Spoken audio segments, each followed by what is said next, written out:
Hello, thanks for tuning in. Today in our sermon, we look at the story of the prophet Elijah and the widow.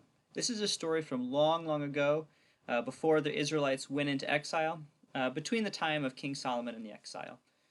And in this story, we see the prophet in his early days, and we see that he is in a position of need. And he goes, and God leads him to a widow from another country, and he experiences hospitality. And it's hospitality from somebody that really doesn't have a lot to give. So we contemplate that in our sermon today, considering what it's like to be neighborly, to show hospitality, or even just to bless others when we ourselves feel like we don't have very much to give. So I hope you enjoy that message and can maybe take something to apply to your life today. As a reminder, you are welcome to join us in person. We meet at Science Ridge Church on Science Ridge Road in Sterling at 10 a.m. on Sundays. And you can find more information about our church, and you can see past sermons. You can find a study guide with questions related to this sermon at our website, scienceridgechurch.org. So with that introduction out of the way, here's our sermon today. This week we're continuing to think about what it means to be neighborly, going all the way back to that teaching of loving our neighbors and being neighborly, showing hospitality, blessing others. And sometimes being neighborly or showing hospitality is hard. It takes time. It might involve the risk of rejection, or we might feel like we don't have anything that is worthwhile to offer. And often we might be worried about someone's perceived expectations when really, our neighbor maybe just would appreciate us thinking of them or just the offer of help. And yet we still sometimes feel inadequate. An example, on my bike trip a number of years ago, there was one place we stayed at where the guy just felt so bad he didn't have any beds for us to sleep in. We were sleeping on his couches, and we were just thankful that we were sleeping in a house and not in a tent. So he felt inadequate, felt like he didn't have anything worthwhile to offer, but for us it was a great blessing. Last spring, I took down a tree at my house that was starting the roots were heaving up part of my driveway, and on very rudely short notice, I asked a neighbor if he wanted some wood in exchange for helping me cut up the tree. And he just jumped right over, brought his chainsaw, and in a couple of days we got the tree all cleaned up. But I felt bad that I wasn't being mindful of his schedule. I didn't check anything in advance, and I almost didn't ask him for the help because I was worried about burdening him with that job. But he just jumped right in and he helped me cut it up. So there are times in our lives where we might feel like we don't have the resources or we don't have the planning or whatever it might be to offer hospitality or to do something kind for somebody else, to bless somebody, because for whatever reason we feel inadequate or we don't feel like we are enough. We might be feeling short on resources or on time, whatever it might be. Now, today's scripture considers a situation fairly similar to this. We have a woman who has almost nothing to give, but she decides to offer the little bit that she does have. There's a man that is hungry and in need, and he approaches someone looking for help. So let's look here at 1 Kings chapter 17, and we'll see what we can learn today about being neighborly when we feel like we might not have much to give. So I'm in 1 Kings chapter 17, and I'm starting a little bit before our actual story, just to give us some context here. So 1 Kings chapter 17, starting in verse 1, going through verse 16. Now Elijah the Tishbite from Gilead said to Ahab, King Ahab, "As the Lord the God of Israel lives, whom I serve, there will be neither dew nor rain in the next few years except at my word."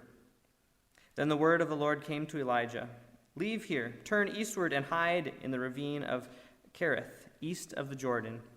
You will drink from the brook, and I have ordered the ravens to feed you there." So Elijah did what the Lord had told him. He went to the ravine of Kerith, east of the Jordan, and stayed there. And the ravens brought him bread and meat in the mornings, and bread and meat in the evenings, and he drank from the brook. Sometime later, the brook dried up, because there had been no rain in the land. Then the word of the Lord came to Elijah and said, "Go at once to Zarephath of Sidon and stay there. I have commanded a widow in that place to supply you with food." So he went to Zarephath, and when he came to the town gate, a widow was there gathering sticks. He called to her and asked, "Would you bring me a little water in a jar so that I may drink?" As she was going to get it, he called, "And bring me, please, a piece of bread." "As surely as the Lord your God lives," she replied, "I don't have any bread, only a handful of flour in a jar and a little oil in a jug. I am gathering a few sticks to take home and make a meal for myself and my son, that we may eat it and die." Elijah said to her, "Don't be afraid. Go home and do as you have said. But first make a small cake of bread for me from what you have, and bring it to me, and then make something for yourself and your son. For this is what the Lord, the God of Israel, says, the jar of flour will not be used up, and the jug of oil will not run dry, until the day the Lord gives rain on the land." So she went away and did as Elijah had told her. So there was food every day for Elijah and for the woman and her family. For the jar of flour was not used up, and the jug of oil did not run dry, in keeping with the word of the Lord spoken by Elijah. So let's start by filling in some of the context of this story, because it takes place a long time ago. This is the first time that Elijah shows up in Scripture. The first time he is mentioned is here, starting in verse 17. He just arrives on the scene. And to kind of give broader context to this, so the land of Israel was ruled by David, blanket on names here, Saul, David, and then Solomon. And then after Solomon, the land was split into two. And so we had the northern kingdom, which was called Israel. The capital was in Samaria. That's where the Samaritans come from. And then the southern kingdom was Judah. So Ahab becomes the king of Israel. He's about the fifth or sixth king since the split. And Ahab marries Jezebel. Okay, that name might be familiar. Ahab marries Jezebel. Jezebel is the daughter of the king of Sidon. The daughter of the king of Sidon. And Ahab begins worshiping Baal and Asherah. If you go and read at the very end of chapter 16, it talks about how Ahab did more to provoke God than any other king before him. So this is the context. Ahab is a pretty evil king, and he's doing all these bad things. And so Elijah shows up on the scene, and it says, "There will be no more rain."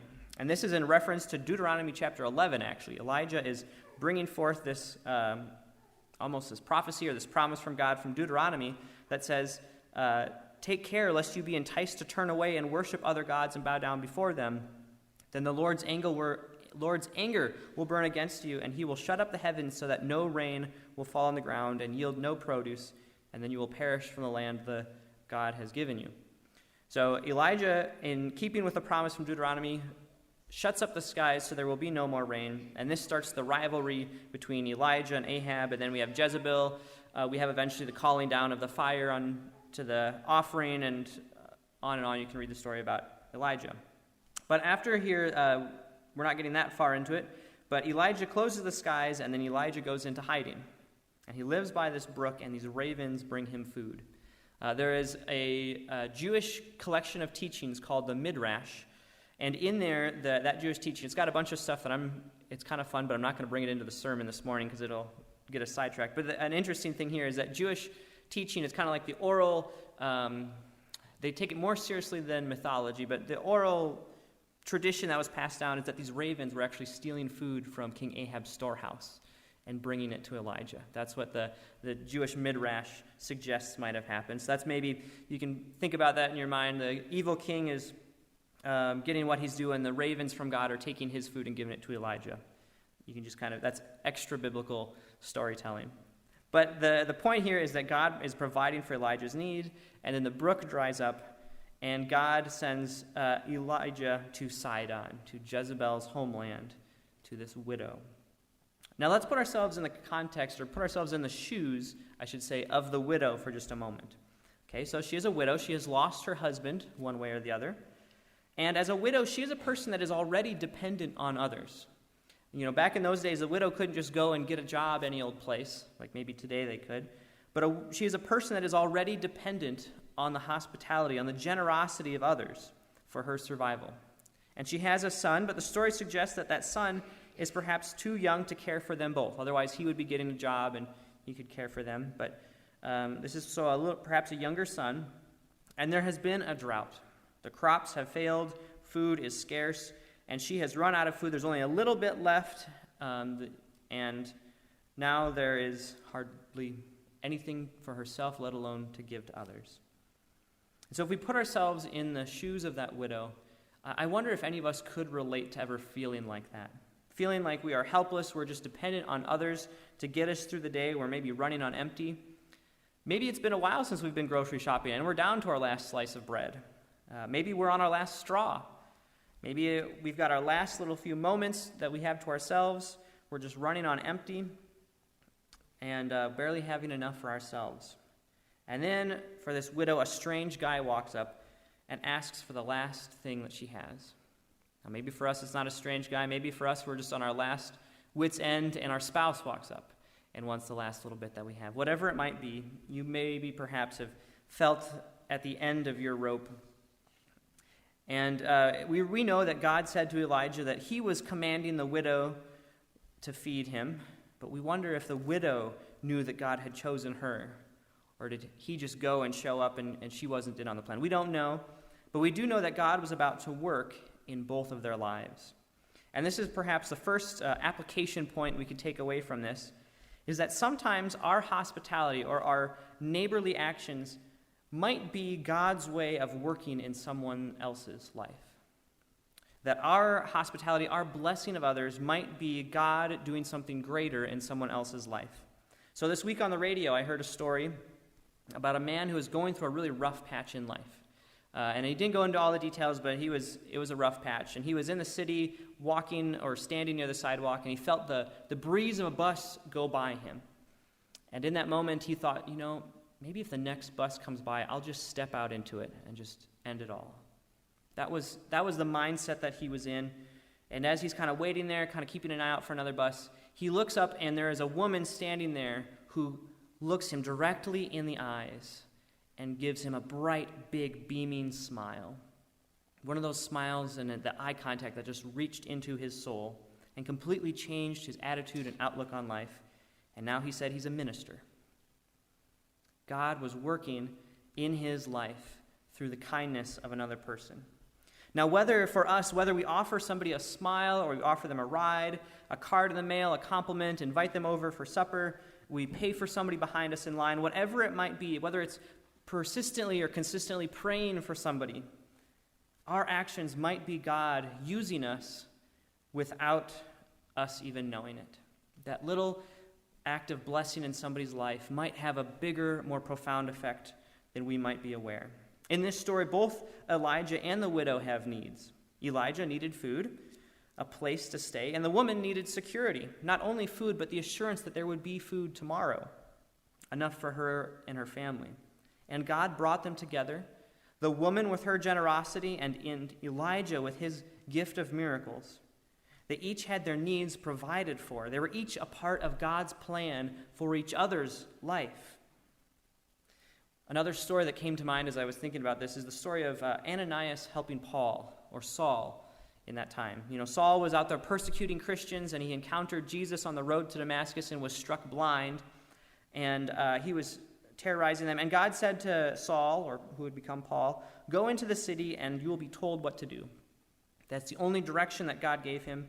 And so Saul was waiting there in Damascus, and Ananias, who knew that Saul had been terrorizing the Jesus followers, he desired safety and security.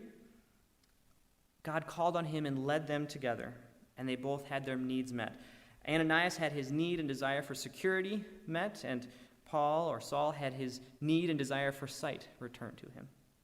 Sometimes our actions of blessing others can be part of God's larger actions in their life. So the next thing that we see is that sometimes when we are led into different situations, it might be that we feel like we have little to offer. So the first point was that sometimes our actions are God working without us knowing it in the moment. The next thing is that sometimes God leads us into these situations when we have little to offer. The widow, whether God had given her this warning that there was going to be a visitor coming or not, this widow didn't really have much to start with. We're kind of spoiled today. If we have a guest that is coming, we can make a quick trip to the store to stock up, or worst case scenario, we all go out to eat together when they get here. But back for this widow, This drought meant that there was no food. The shelves were bare, the restaurants were closed, and this widow only had enough supplies for one final meal. And not even a fancy meal at that, just a little bit of flour and oil. And now there is this guest that's looking for, almost demanding hospitality from her. Now today, we don't necessarily feel that level of need. Instead, we might want to make a good impression to our guests, but at the same time, even though we have so much, we often want to hoard our resources. We might feel like we have limited time. We might feel like we have limited food or limited bandwidth to give out to others. And the thought of blessing others with the little that we have sounds almost overwhelming to us sometimes. We might feel like we have so little to give. Mix that feeling with the desire that we want to look like we have abundance, look like we have a lot to give. And so we get this result that sometimes we just don't initiate. We don't offer blessings to our neighbors. We don't offer hospitality generously. We save it just for special occasions or special events. But if we are open to God's work in our lives, sometimes God will intentionally stretch us to offer someone a blessing when we feel like we don't have much to give. Henry Nouwen says that poverty makes a good host. He says, those that have little materially have nothing to lose. You know, this widow, she hardly had anything left. There's nothing to lose. I'll give the rest away. Henry Nouwen says, their own life situation has freed them from the illusion that everything is under their control. Their only hope is that God will provide, and if that is true, why not share? If our only hope is that God will provide for us in those moments, when we feel like we have nothing, when we are emptied out, if we are relying on God to provide, then why not share that generosity with others? Now, Paul talks about this in 2 Corinthians chapter 12. He says, God says, my grace is sufficient for you. My strength is made complete or perfect or fulfilled in your weakness. You know, sometimes God wants us to be reminded that we are not all-powerful, that we are not completely capable of doing it on our own, that we need Jesus to be complete. I can tell you that there are many preachers that feel like when they give a poor sermon, and I've had these, you feel like you give a poor sermon, and then afterwards somebody comes up to you and says, that was just what I needed. Thank you so much. At the same time, I know many pastors that say, I felt like I gave the best sermon, everything was on point, and nobody said anything to me. God is made perfect in our weaknesses, and sometimes what we think of as weakness, sometimes what we think of as being inadequate is actually just what a person needs.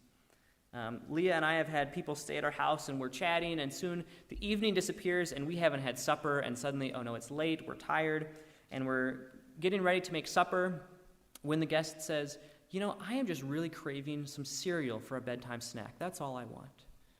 You know, we feel inadequate, feel like we don't have everything together, and then it turns out that, you know, we have cereal, we have milk, and that is just what they are wanting. This widow had barely anything to offer. The temptation that she might have felt would have been to save what little she had, to hoard her resources, spend these last days with just her son before hunger took them both. But God led this hungry man into her life, and out of her actions of hospitality, God took care of her needs as well. So far, we've talked about how both the widow and Elijah were answering each other's needs that they had. We talked about how God sometimes leads us into these opportunities to provide hospitality or blessing when we feel like we don't have anything to give. The last thing that we can take away from this story is that often the guest brings a gift. Often the guest brings a gift. As we give, we often receive. And I'm not necessarily talking about, you know, when you go to visit somebody, it's responsible, or it's often we think we need to bring a hostess gift. You go to visit somebody and you bring something. But sometimes it's more than that. This woman here decides that she will make a little bit of bread. She gives in, I'm going to provide hospitality to this man. She makes a little bit of bread, and she gives the first bit to this strange foreign man. And then she notices there's still a little bit of flour left, so she makes another little bit of bread for herself. You know, there's still a little bit of flour left. I'll make some for my son. Still a little bit of flour and oil left for the next meal. Isn't that interesting? And on it goes. This stranger brought a gift with him. He brought a miracle from God to keep them alive through the famine. The gift that the guest brings isn't always this apparent or radical. A guest might bring stories from their travels. They might bring a connection to new places. Maybe your guest lives just down the road, and the gift that they bring is just an evening of conversation and games or connecting. There are many ways that our lives can be enriched when we bless the people we encounter in life. I think of Jesus feeding the 5,000. Jesus hosted this large gathering of people, and there was one guest that brought forward a gift to share, a little bit of fish and some loaves. And Jesus used this gift and again blessed it and blessed the crowd with it. And then this circle of giving and blessing and receiving and giving again continued.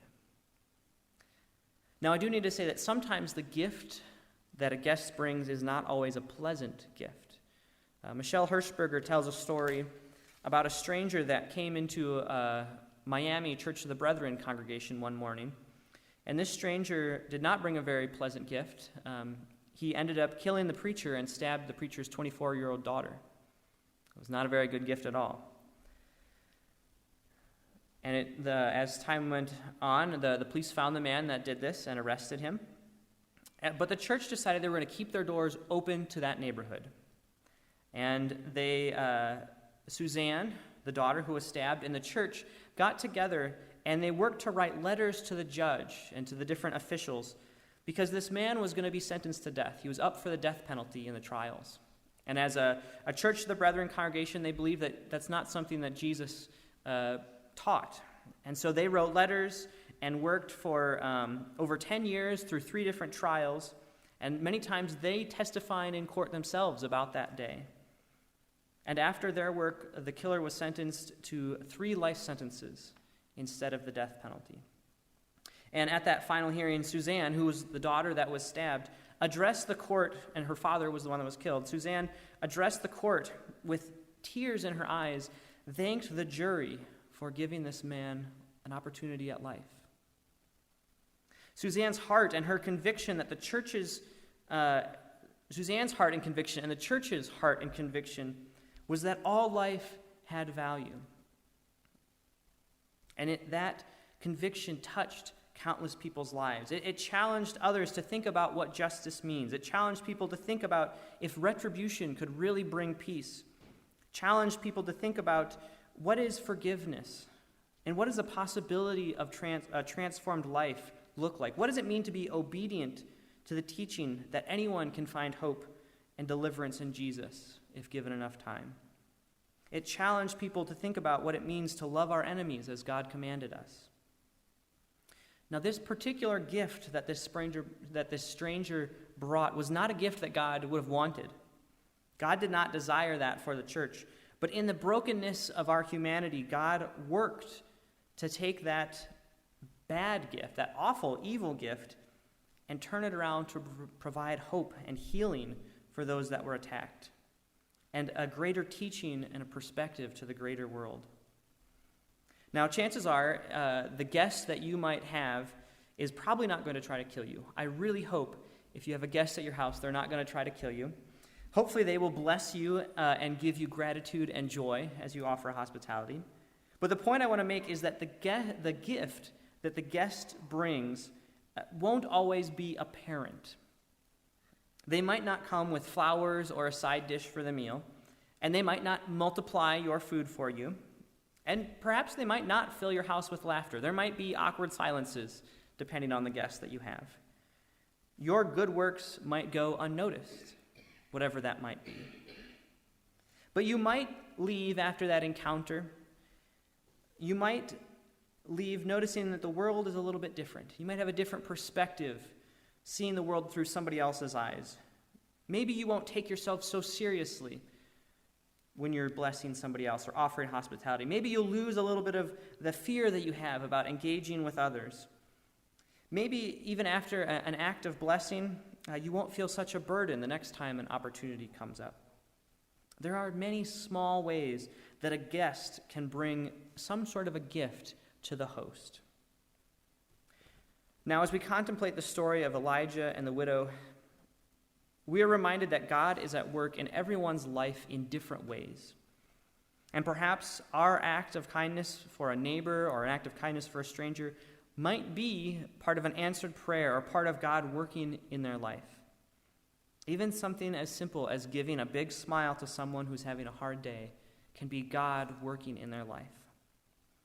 We're also reminded that we can offer blessings to others, even when we feel like we have nothing to give.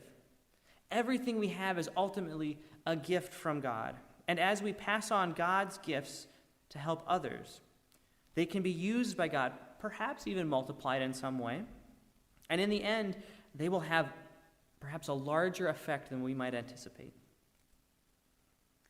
And as we give to others, as we bless others in our lives, as we host people, we can often receive gifts in return. Not always what we might expect, not necessarily always present in that moment, but we always receive something back from others when we give. The widow gave limited food and received unlimited food. Elijah gave a miracle. He didn't give America. He gave a miracle. A miracle. Sorry, got sidetracked there. Elijah gave a miracle and received a home to stay in. Suzanne gave up her hate and desire for revenge and received peace and healing at a level that could really only come from God. And ultimately, we see in this story a God who desires to be our host. A God who desires to be our host. We are invited to receive good gifts from God. Ultimately, good gifts that God offers us in Jesus. We come to Jesus with nothing to give. We are like the widow. We are on our last bit of food that we've been trying to survive with. And that last little bit of food can't help us much longer. We need the goodness of God in our lives. We can't buy God's gifts with acts or with service. We need to give up the last bit of ourselves to Jesus, and in return, we will be blessed with an abundant life. As the guest, we bring ourselves, we bring our lives, our gratitude, and our praise back to God. And that's all Jesus wants from us. He just wants us. He wants all of us. The widow was ultimately, when she was deciding to give up this bread, she was giving up her opportunity at life. And in return, Elijah rewarded her with an unending supply of food. May we all come to God like the widow, with nothing but ourselves to offer. May we reach out to others and offer them blessing, even when we feel like there is so little that we can give. And in the process, may we experience God's abundance, God's healing, God's peace and joy in our lives. There we go. That's our sermon. We are invited to show hospitality to others, and even when we feel like we have little to give, God often provides for our needs, sometimes even through the guests themselves. This is your challenge for this week. Go and show blessing to somebody. Go and extend hospitality. Be a good neighbor, whether that's just a smile, saying some consistent prayers for somebody that's in need, writing a card, holding the door open. There's many ways that you can be a positive person in somebody's life, and you never know what difference it might make. May you go forth and be a blessing this week.